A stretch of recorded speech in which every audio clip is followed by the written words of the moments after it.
Welcome to Kenton's videos. Enjoy the video. You begin by powering the car to accessory or engine on. This activates sync. On your phone, turn Bluetooth on and make it visible, then open the Bluetooth settings. Once done, press the phone button on the focus dash. Sync will say, ready to pair. Make sure to remove old devices if sync reports a full list, because the unit stores a limited number of pairings. Now select Add Device on the screen while watching your phone's Bluetooth scan results for the Ford entry. You'll see a Ford sync name pop on your phone. Tap it to begin pairing.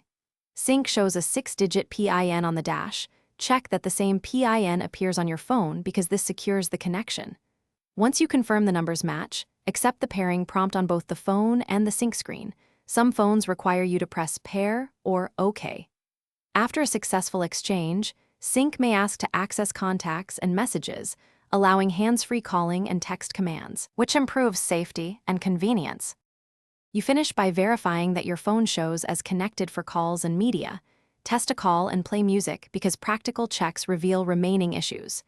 If the phone book didn't transfer, re-enable contact permissions in your phone settings and resync from Sync Phonebook menu. If pairing fails, reboot the phone and cycle car power, then attempt pairing again. This clears transient Bluetooth faults. As a last resort, reset sync to factory settings, but back up needed settings first, because that erases stored pairings. Thanks for watching. Consider subscribing if we helped you.